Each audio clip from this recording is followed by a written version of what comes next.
Welcome back everyone. This is the final video in our huge E3 week here at Planetarium Pictures. Hope you guys enjoyed all the content. If you guys haven't seen all of it, I have a Nintendo, PlayStation, and Microsoft version of the top 5 takeaways from their press events. Before we get into the countdown, let's hit the intro one more time.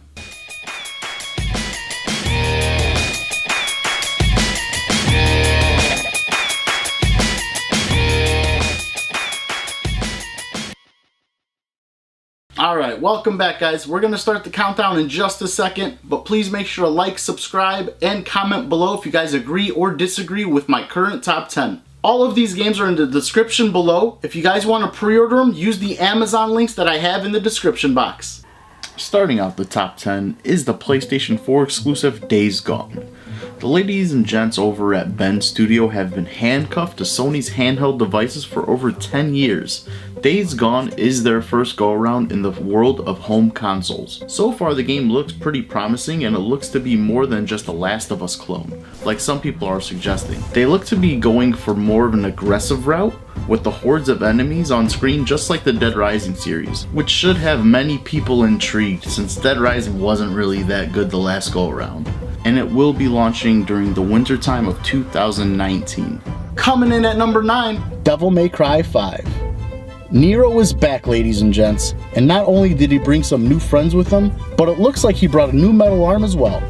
The story is murky right now. Near the end of this debut trailer, a shadowy figure rips Nero's new arm off, and our old, and I actually mean old friend Dante, also makes an appearance. This title has technically been in development for over 10 years, but it temporarily got shelved due to Ninja Theory's new direction with their game DMC back in 2013. Although Nero was pretty cool to play as in Devil May Cry 4, I really hope we get to play more as Dante in this one. Devil May Cry 5 releases in 2019, and Capcom recently stated that it's 75% done with the game, so an early 2019 date could be possible. Coming in at number 8 is Ghost of Tsushima. From the makers of Infamous, Sucker Punch is trading its electrical superpowers and picking up a samurai sword. The demo of Ghost of Tsushima that was shown at E3 was a beautiful piece of art, whether it was the falling flower petals, the Tenchu-like stealth gameplay, or the looks and the feel of an old samurai movie. Ghost of Tsushima looks to be another pillar in Sony's stellar first-party catalog when it launches in 2019. Coming in at number 7, we have Spider-Man for the PS4. It's been over a decade since we've been hyped up on a new Spider-Man game. Not because they haven't been coming out, but the ones that have failed miserably capturing the magic of the original PS1 titles. But this time it's different. We have a great studio like Insomniac behind the wheel. The success of this game can help spawn a totally new Marvel video game universe the company desperately needs, especially if it wants to compete with DC's awesome Injustice franchise and the likes of the Batman Arkham games. There's also rumors of a new Superman game coming out. Will Sony and Insomniac deliver? We'll find out since the release is right around the corner on September 7th. Coming in at number 6, we have BioWare's new title, Anthem. Looking to rebound from the disaster known as Mass Effect Andromeda, BioWare surprised us last year when they unveiled Anthem. Although we didn't see much of it after last year's E3, EA and BioWare made a lasting impression when they showed off a ton of new gameplay videos during their press conference. For those wondering what Anthem's all about, all I can say it's a mix between Iron Man, Destiny, and a sprinkle of Lost Planet. Judging by the reaction from the trailers shown, fans are hoping that Anthem is what Destiny should have been. We will find out if the hype is warranted when it launches February 22nd of 2019. Coming in at number 5, we have Kingdom Hearts 3. It has been 13 years since we last saw Sora and the crew, and you know, we're not counting those spin-off / special appearances that we've been seeing throughout the decade. This game does look like it's going to be completely worth it from all the gorgeous new locations such as the Toy Story and Monsters Inc. worlds that they revealed over the past year. And not only that, the game is supposed to be running in 60 frames a second. Kingdom Hearts 3 launches January 29th of 2019.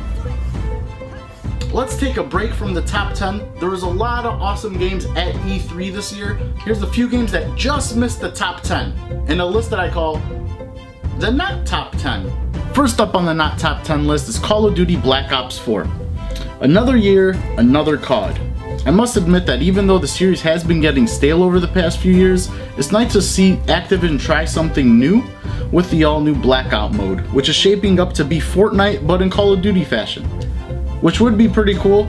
But let's face it, there are a ton of games coming out this year with their own Battle Royale type mode. But that's not the only thing Black Ops 4 has going for it. They are bringing back zombie mode, which is awesome if you like that sort of thing. But the main reason why this is not in the top 10 is because they are eliminating the single player campaign. That is not the way I want to see our FPS genre go. Sticking with the first person shooter genre, next we have Battlefield 5. The Battlefield 5 reveal event was met with a lot of skepticism because they chose to have a female lead as the main protagonist. Although it doesn't bother me that it is a female lead, I do understand the backlash behind it. It's because it just seems like it's not really genuine coming from EA.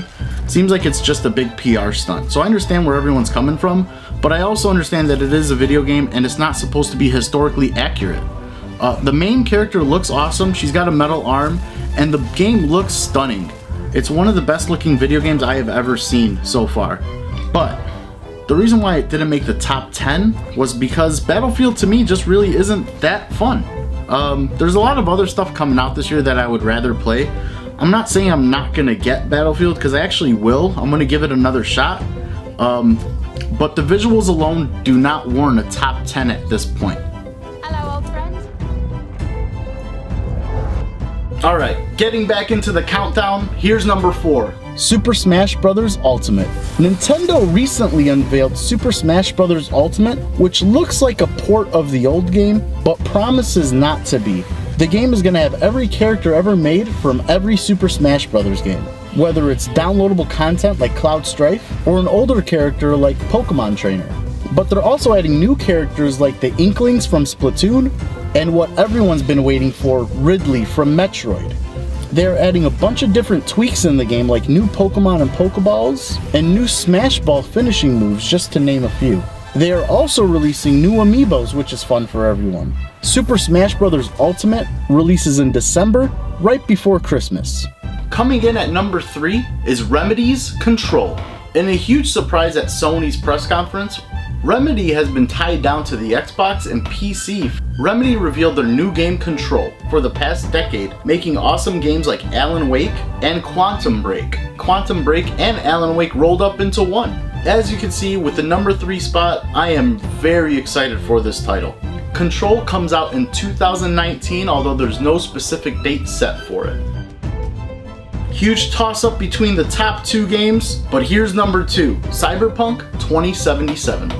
Coming from the creators of the Witcher franchise, CD Projekt Red, Cyberpunk looks to be a complete 180 from what they're used to. Cyberpunk 2077 looks to be a first-person shooter / RPG, unlike a third-person RPG game like the Witcher series. The main reason why I couldn't make this my number 1 game of E3 is because all of the awesome footage that was supposedly shown was all behind closed doors and not for the public. But everything everyone's been saying about it makes it seem like this is going to be a lock for 2019's Game of the Year. And the best game at E3 is The Last of Us 2. Speaking of Game of the Year for 2019, Last of Us 2 will have a lot to say about that. In a sequel no one wanted since the first game was a masterpiece and ended perfectly, Naughty Dog seems to have left us salivating for more after that amazing showing at this year's E3 event. We have yet to see Joel, which has everyone thinking the worst. Naughty Dog has a storyline of the game close to the chest, so we really don't know what's going on with Joel, or why we haven't seen any clickers. Naughty Dog looks to have another classic on their hands, and we can only hope that they don't take any of these beloved characters away from our lives. Which is why The Last of Us 2 is the number 1 game at E3. I hope you guys enjoyed that countdown. If you guys agree or disagree with my list, make sure to comment below and maybe even list off your top 10. Then we can talk about it. Thanks again for watching, guys. Please make sure to like and subscribe. Have a great day.